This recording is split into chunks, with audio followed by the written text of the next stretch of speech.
ನಮಸ್ತೆ ವೀಕ್ಷಕರೇ, ನಮ್ಮ ಚಾನೆಲ್ಗೆ ಸ್ವಾಗತ.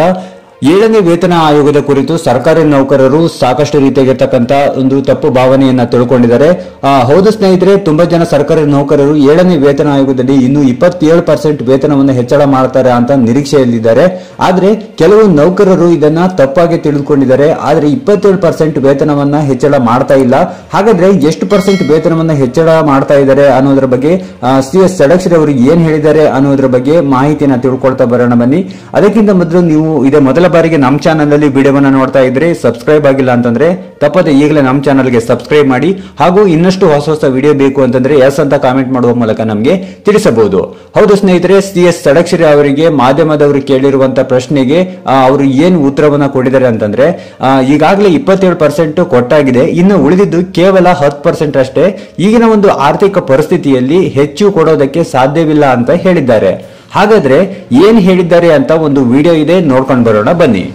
ಈಗಾಗಲೇ 17% IRL ಕೊಟ್ಟಾಗಿದೆ. ಇನ್ನು ಕೊಡಬೇಕಾಗಿರೋ 10% ಫೈನಾನ್ಷಿಯಲ್ ಬರ್ಡನ್ ಹೆಚ್ಚಿಗೆ ಆಗೋದಿಲ್ಲ. ಹಾಗಾಗಿ ಆಲ್ರೆಡಿ ಕೊಡ್ತಾ ಇದ್ದಾರೆ ಸರ್. ಮಾರ್ಚ್ 23ರಿಂದ ಈಗಾಗಲೇ ಇಂಪ್ಲಿಮೆಂಟ್ ಆಗಿದೆ.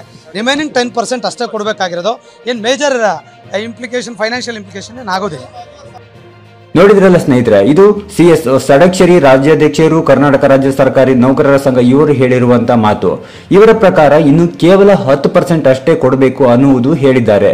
ಅದರ ಜೊತೆಗೆ ಇದಕ್ಕಿಂತ ಹೆಚ್ಚು ಕೊಡೋದಕ್ಕೆ ಸಾಧ್ಯವಿಲ್ಲ ಸರ್ಕಾರದ ಕೈಯಲ್ಲಿ ಅಂತಾನು ಒಂದು ಅರ್ಥದಲ್ಲಿ ಹೇಳಿದ್ದಾರೆ.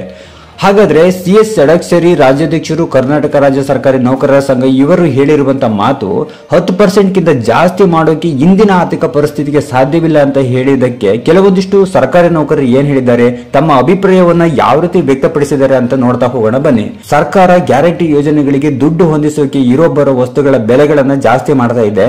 ಇನ್ನು ನಮಗೆ ಕೊಡಬೇಕಾದ 10% ವೇತನವನ್ನ ಅದು ಯಾವಾಗ ಕೊಡ್ತಾರೋ ಗೊತ್ತಿಲ್ಲ. ಅಂತದ್ರಲ್ಲಿ ನಾವು ಇನ್ನು ಹೆಚ್ಚು ಪರ್ಸೆಂಟ್ ವೇತನವನ್ನ ಇಲ್ಲಿ ನಿರೀಕ್ಷೆ ಮಾಡೋದು ಈ ಸರ್ಕಾರದಿಂದ ಸಾಧ್ಯವೇ ಇಲ್ಲ. ಮೊದಲು ಕೊಡೋ 10% ಅನ್ನ ಬೇಗ ಕೊಡಿ ಅಂತ ತಮ್ಮ ಅಳಲನ್ನ ವ್ಯಕ್ತಪಡಿಸಿದ್ದಾರೆ.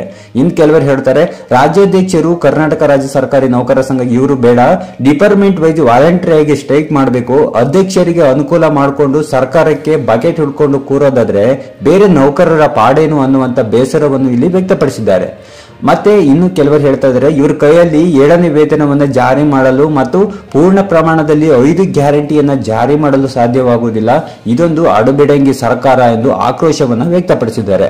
ಇಷ್ಟೆಲ್ಲ ಒಂದು ಸರ್ಕಾರಿ ನೌಕರರ ಆಕ್ರೋಶ ಇದ್ರೂ ಕೂಡ, ಹೋರಾಟ ಮಾಡ್ತೀವಿ ಅಂದ್ರೂ ಕೂಡ ಈ ಒಂದು 7ನೇ ವೇತನ ಆಯೋಗದ ಒಂದು 10% ವೇತನವನ್ನು ಇದು ಜಾರಿ ಮಾಡೋದಕ್ಕೂ ಸಾಧ್ಯವಾಗ್ತಾ ಇಲ್ಲ ಅಂತಂದ್ರೆ, ಹಾಗಾದ್ರೆ ಸರ್ಕಾರ ಮುಂದಿನ ಒಂದು ಕ್ರಮ ಏನು, ಯಾವ ರೀತಿ ಇದರ ಬಗ್ಗೆ ಇನ್ನಷ್ಟು ಪರಿಶೀಲನೆ ಮಾಡುತ್ತೆ, ಯಾವಾಗ ಜಾರಿಗೆ ತರುತ್ತೆ ಅನ್ನುವಂಥದ್ದೇ ಪ್ರಶ್ನೆ ಅಂತಾನೆ ಹೇಳ್ಬೋದು. ಹಾಗಾದ್ರೆ ಈ ಒಂದು 7ನೇ ವೇತನ ಆಯೋಗ 10% ಏನು ಉಳಿದಿರುವಂತ ಬಾಕಿ ಏನು ಉಳಿದಿದೆ, ಈ ಒಂದು ವೇತನವನ್ನು ಯಾವಾಗ ಜಾರಿಗೆ ಮಾಡ್ತಾರೆ ಅನ್ನುವಂಥದ್ರ ಬಗ್ಗೆ ಮುಂದಿನ ದಿನಗಳಲ್ಲಿ ಕಾದು ನೋಡಬೇಕಾಗಿದೆ.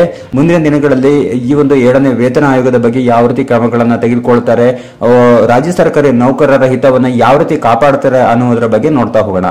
ಸ್ನೇಹಿತರೆ, ಇದಿಷ್ಟು ಈ ವಿಡಿಯೋದಲ್ಲಿ ಇರುವಂತಹ ಮಾಹಿತಿ. ಈ ವಿಡಿಯೋ ನಿಮಗೆ ಇಷ್ಟ ಆದರೆ ಲೈಕ್ ಮಾಡಿ, ಹಾಗೆ ಮುಂದಿನ ಒಂದು ಹೊಸ ವಿಡಿಯೋಗಾಗಿ ನಮ್ಮ ಚಾನಲ್ಗೆ ಸಬ್ಸ್ಕ್ರೈಬ್ ಮಾಡಿ, ಈ ವಿಡಿಯೋವನ್ನ ಶೇರ್ ಮಾಡಿ. Thank you for watching.